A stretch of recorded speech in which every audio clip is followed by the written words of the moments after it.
Okay, hope everybody had a good weekend. Seems like John Mangini didn't. Somebody pushed the wrong button, or he sat on a tack, or had something itchy he needs a cream for. I have no idea what's going on or who, basically. But there's a lot of stuff, bad stuff going on. People are reevaluating cards that, I don't know. Maybe the trimming scandal is still with us. People thought that would be over and done, and then they kept on buying from those exact same people, and it just dumb people out there just buying from the same untrusted sources because they have the financial backing or the commercial deals. I have no idea.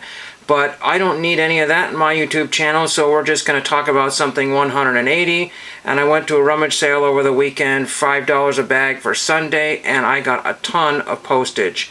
I don't know how that happened, but I ended up with a ton of Christmas envelopes that had already been stamped. So I just edited the envelopes and used them for whatever I needed to do, because the stamps were not coming off. They were just no way, no how. They were stuck on there forever.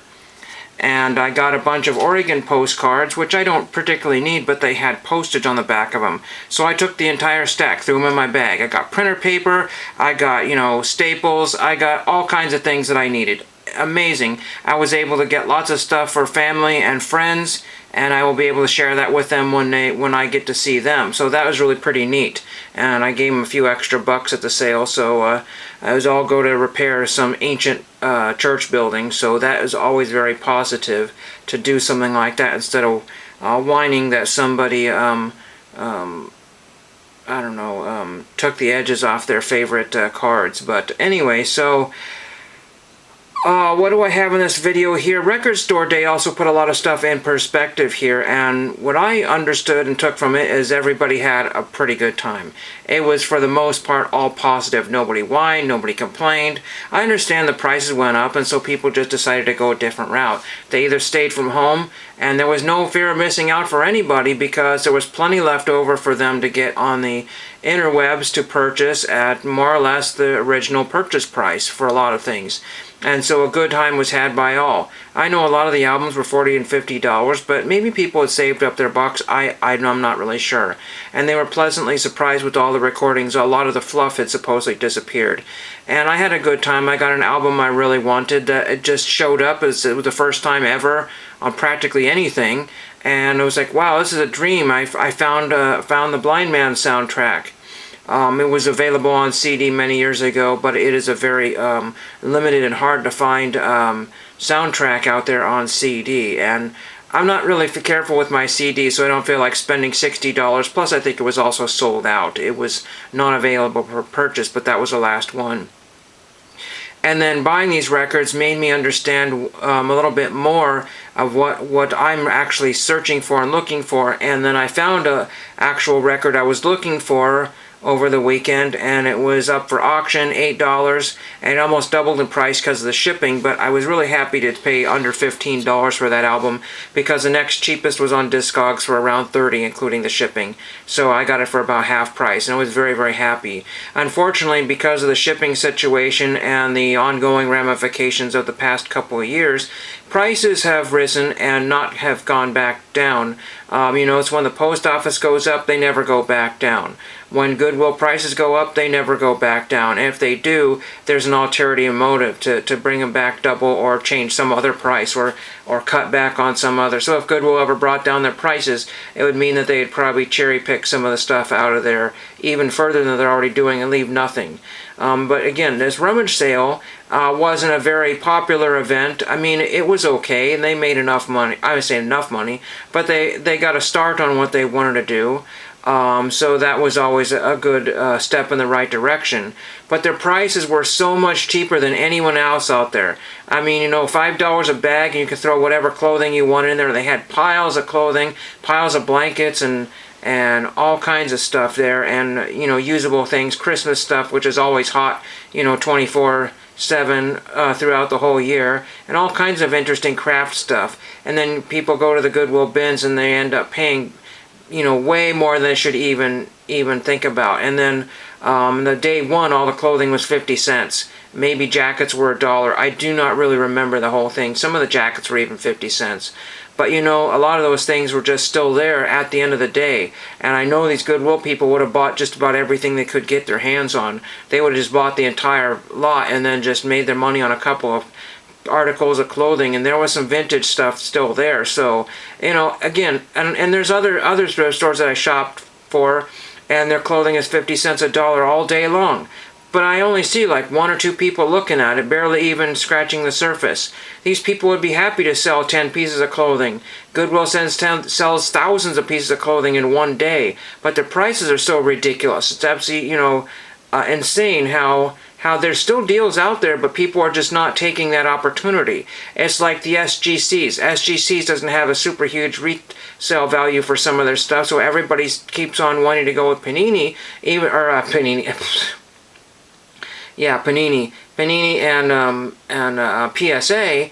But you know, again, PSA is not all great, and they authenticated all kinds of all of these companies to some degree or lesser have made some past mistakes, and all these companies that make all these past mistakes, you shouldn't really be partaking in them. You know, it really is just, you know, you need to just do something else.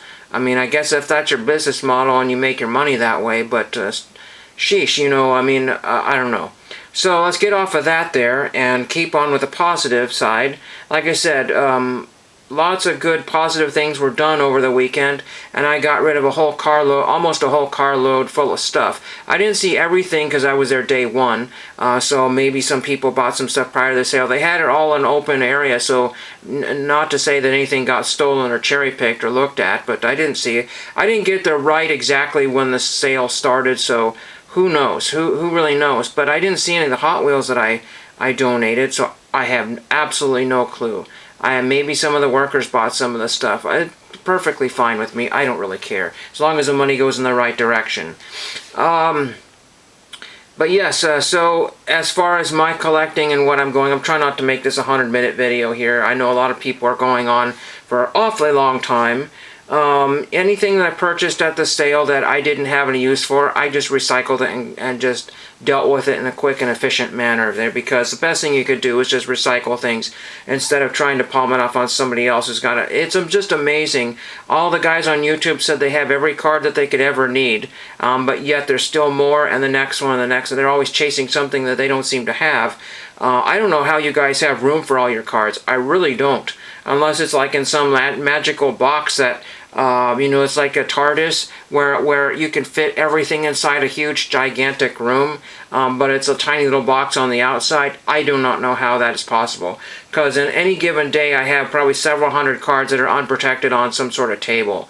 Maybe they were pulled out for some sort of project, or maybe they were out for some sort of response video, or I just purchased them.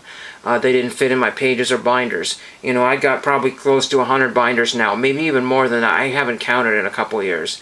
So that's just absolutely insane. There are other videos. Somebody was going on about their 20 most records that they felt that should be in your collection, and you would not believe that Fleetwood Mac was one of them. Rumors was one of the records you were supposed to have. I've had that. It was very common. It didn't interest me after I listened to it 1,000 times, or how many times I listened to it. So I got rid of it. Now it's $25 to $35 on the low end. So I don't really need that one. And that does not need to be in my collection, because I could just go to YouTube and listen to that more or less. And there's numerous other things. You know, originally the reason why I started collecting records is because they were much cheaper than CDs. And they were also not available through any streaming service. You know, no Napsters, no nothing like that, no YouTubes. So I had to basically just buy everything that I couldn't listen to otherwise. And then I was saving some of it because the artwork's really cool, and every once in a while it came with the original poster and some photographs and maybe some concert tickets I found in there.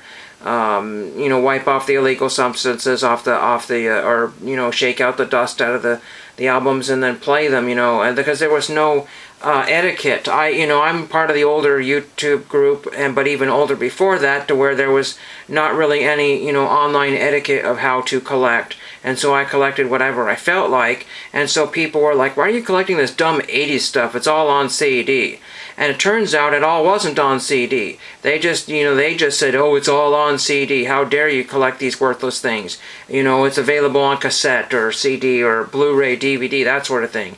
And it turns out it wasn't. And in many instances, a lot of the VCR tapes that I still have are not on DVD. They just aren't. And some of them just got on DVD last year. Some of them will never be on DVD. I mean, if a program was produced in the 70s and the early 80s and it's still not on DVD, chances are I'm going to not be on this earth when those if those ever make it onto DVD, because the films have been lost or the tapes have been destroyed or something bad has happened. Maybe the rights are just the music rights, or somebody has it under lock and key. ABC or whatever, maybe Disney. Because there's a lot of stuff that you would swear that was owned by somebody else, and it ends up being owned by Disney, and Disney is not in their best interest to put all these 1980s programs on DVD. So a lot of that stuff is locked in a Disney vault forever, depriving you and your loved ones, that was a little joke from SNL or whatever it was a long time ago. But, another person was talking about purging records and why you should purge them and what the reasons were. And, someone was like, well, I'm going to purge this record because it's easily available for $3 or $4. That's what I thought about Fleetwood Mac until it turns out it was very expensive. Some of these records might come down in price, but a lot of the ones I'm looking at are just going to go up in price, big time. Because, first of all, I collect a lot of cards and records that are usually only available overseas. And when they come to the U.S. market, that's my time to go grab it, because now I don't have to worry so much about getting lost in shipping. Nothing worse than buying something from Germany and have it not arrive, and then you say, well, there's nothing I can do because tracking is not available in your country and that sort of thing. Oh, crud. So I mean, I lost a few, $10 and $15 orders from overseas once or twice. And then again, the shipping is absolutely ridiculous, but you go to Discogs and there's a lot of items for sale, but it says item not available in the United States. It's like, oh no, I really wanted that. Really wanted that. But again, some of that is going to be $5 to $15, $20 for shipping for U.S. ones, and then, the foreign ones, who knows? When I say foreign, I mean out of the United States, not because of the foreign concept or anything, but that's just what that is. I think eventually I'm going to go out to the post office today. I wanted to go later because maybe the clerks will be in an okay mood, and also I want to combine that with my bins trip, because I haven't been since I think last Tuesday, and I just wanted to see what's going on. Plus I have some stuff to gift off to a friend. He should be there. He's there almost every single day after work or whatever, so I will palm that stuff on him, lighten my load a little bit. And that's pretty much all I have. I mean, I could go on about a whole bunch of records that I'm trying to collect. One of the biggest things, my biggest problem that I have is almost every other item that I have in my collection, there's no checklist for. Or if the checklist I have, the Happy Days cards, that would hold debacle. I kind of slowed down on that one because the checklists were bad. So I wasn't able to figure out how to get that finished. I'll get that soon. I have till the end of the summer or the year before I want to finish that off. And then same thing with some of my record collecting. There's several labels that put stuff on vinyl, but they also do a lot of digital stuff. And so I never know what's going to be on vinyl or what's on digital, and trying to find a cohesive list of showing everything that they ever put on vinyl records is almost impossible. So I basically have to go through hundreds, if not thousands, of listings and bands and names to see if they actually... one of the problems is that some of these bigger, companies, their label is more important than the person that's necessarily on it, because people will sometimes buy everything that label ever produces, whether it's on digital or physical. And so the problem with that is that I have a lot of my searches, I have to remove that name from that and put in the artist. And then that's how I found a whole bunch of stuff, because sometimes the listings were, the name was shortened and I was only getting half of the... So I missed out on a whole bunch of stuff. And then, of course, some of the favorite Discogs listings, some of them were generic sleeve, some of them were sleeve only, so you don't get the actual recordings, you get the sleeve only, and some of them have since disappeared. It's like, oh no, but when you're doing a record store day type thing at $40 a record, or $25 or $30, some of these records were barely even scratching the $20 total, and I should have probably grabbed those, but again, I was basing on some kind of loose descriptions. I wanted the covers to be as decent as possible, and was hoping some more would show up, but more have disappeared. So unfortunately, you know, availability and affordability is one of the biggest things. But again, if you don't have a checklist, you don't have a stopping point, you don't know where to begin, and you don't know where to stop. With my postcard collection, this will be the last thing I talk about. With the postcard collection, I have a list, I have an end point, but unfortunately that list is not correct, and many places were not on the list, and there could be upwards of 50 post offices that I'm missing, and then I having, you know, and not an ending point because people are not sending stuff back. With 100 pending, it's absolutely ridiculous for me to want to send stuff back. But then I get a letter from some post office, and they nicely gave me a whole pile of stamps, and they did not need to do that. Maybe they thought that was what I was asking, but not really. And so every one of those makes me want to keep on going. And those stamps have been either put in my collection or repurposed for some other envelopes and projects. And that makes it all worthwhile for me. It's not a project that has any value to it other than the value of my own satisfaction of finishing and accomplishing a goal. So hopefully I will have all those done. If I go to the stamp show this weekend, I will try to do a video on that one there, and thank you for watching. Okay, the box may weigh absolutely nothing, but I knocked the camera off the tripod, so what in the heck is going on? Oh, I cannot complain. I can't make a video. John Mangini, this dumb thing here, I don't know. If you watch his last video, it looked like he had a real bad itch and he needed to get some cream on that or something. I don't know what is going on. Something ruffled his feathers. But anyway, so we'll get this open here. This is from Don and Chris's old stuff, and they had a pretty good deal on a few things here, but the shipping kind of zoomed up there, but I bought a bunch of stuff. I think it came out to 30 bucks if I could get it open here. There's some newspapers here, which I will gladly recycle. So newspapers is the last thing I need. They used a huge box here. So get this piece of paper out of here. So this huge box here, and they could have just put it in a padded envelope. I mean, I got charged $7 or $8 for shipping for that. That's stupid. Really freaking stupid. Well, at least I got a baseball card box, which I don't need. I'll punch a hole in the head for that. Anyway, I got a good deal on this stuff, so I wasn't really complaining about the shipping. So anyway, I got this Paul McCartney Back in the World 2003 guest. I think they might be the people that were selling these, and then they were floating up on eBay for anywhere between $10 and $15. Some of them were $6 on eBay, but I think I got these for $1.50 a piece, so I really can't complain. So this is what this is from Otto, probably. And they make a lot of the guest passes for the you know, backstage pass type things, or laminates, whatever. These are the sticker things here. So getting a Paul McCartney sticker for under $3 is pretty good. So I think it was, like I said, $1.50 for most of these. So they're very, very cool. Back in the World 2003 Working Personnel. So I don't know what it cost them to ship that. That was just kind of dumb to do that. But like I said, they could have put it in a little padded mailer there, and that would have been just fine. Here's another one from Back in the World 2003. I bought darn near every type that they had. There's, I think, one or two that I should have probably grabbed, but it was looking closer to $30. So Back in the World 2003 Working Personnel. Some of them are different colors there, so those are very, very neat there. Very, very cool. Then we got a blue one here. So there is that one there. And I think I showed you the backs of these. I think these are from Otto, so really cool.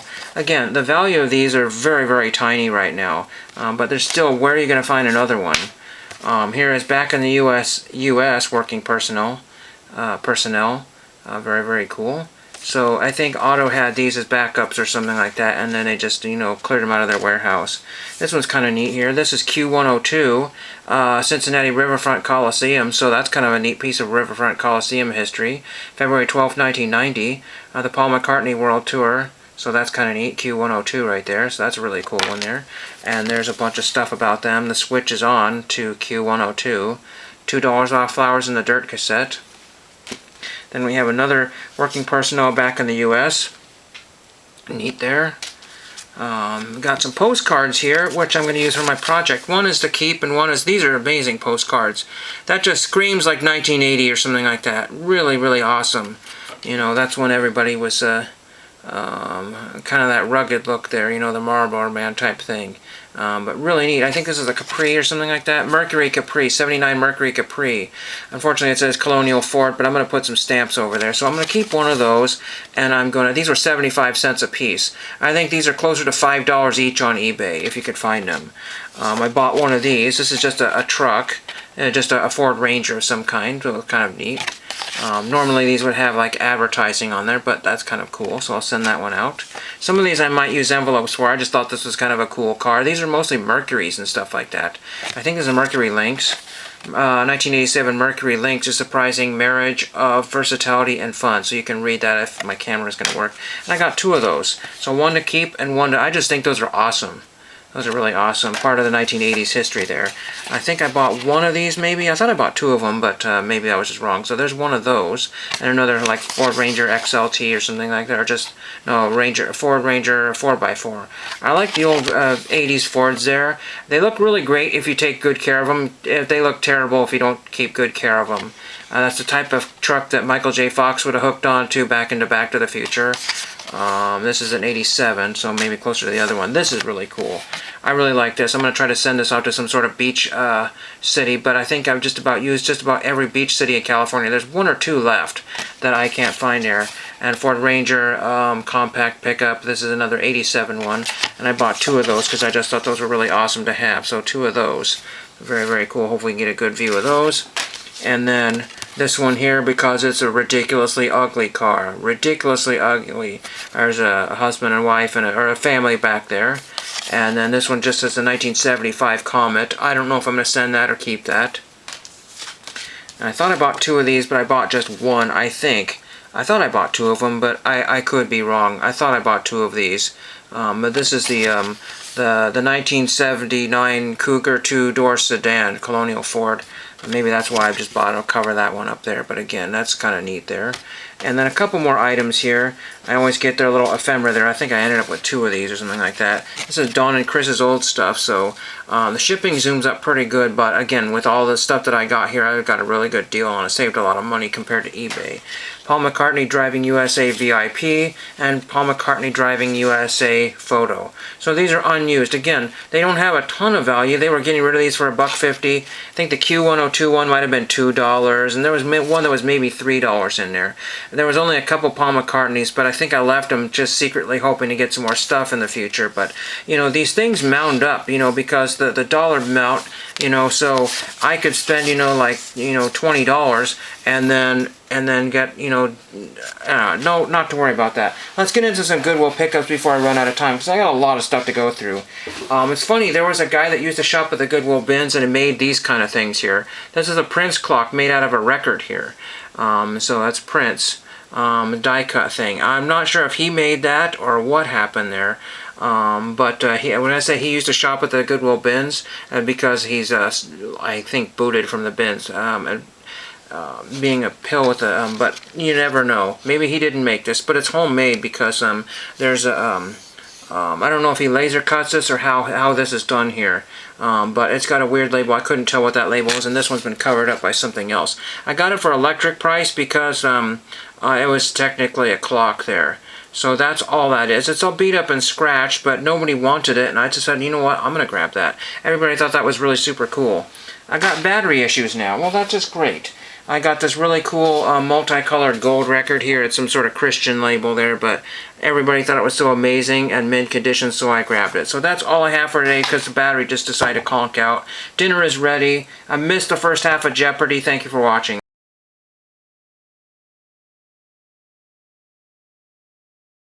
Alright, hopefully we'll have enough battery for the rest of this. Okay, so I decided to do the rest of the Goodwill bins finds. I found this 3D postcard here of some dinosaurs. Unfortunately, somebody's put a big old pinhole right there. But hopefully this will work and cancel. Hopefully it won't be a problem there. Yes, one of the post offices, I'm really confused right now. One of the postcards came back with, I don't remember putting those stamps on there. I don't think I would have done those 2 stamps down there.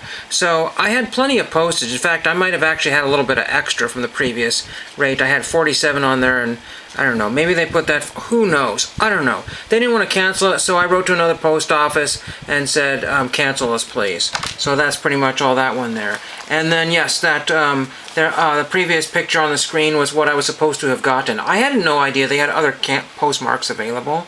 but the baseball postcard should include them in to give me a baseball postmark.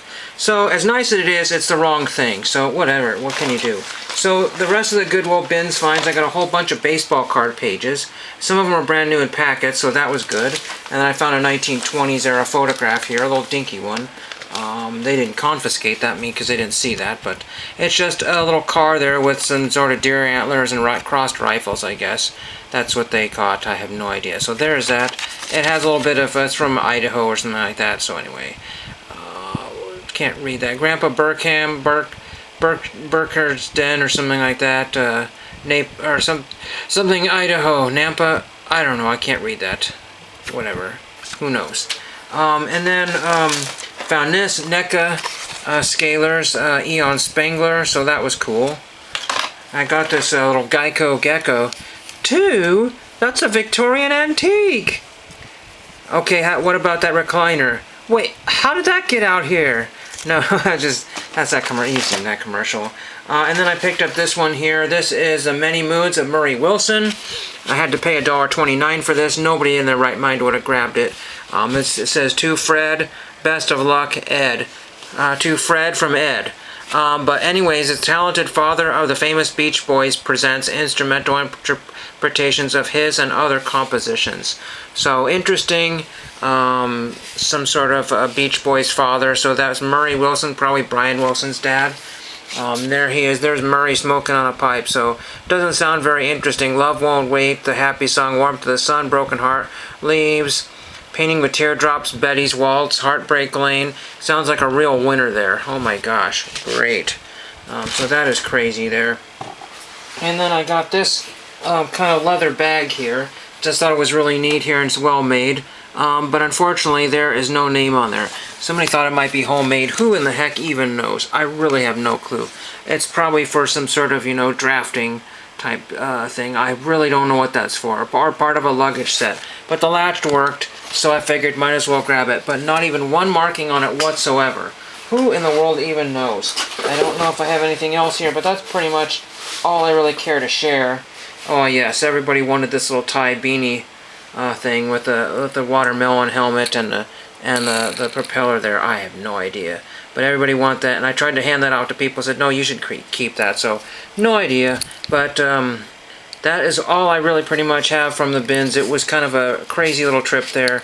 That's all I have. Just like I said, the post office kind of irked me today. It just, it's something that always does, but I try to keep that out of the videos. But it's just like I said, I wanted the baseball postmark and I didn't get it. And the window is closing. I guess I could write back to them. I should have said baseball. I don't know. I really don't know. That's all I have for today. Thank you for watching. Stupid! You're so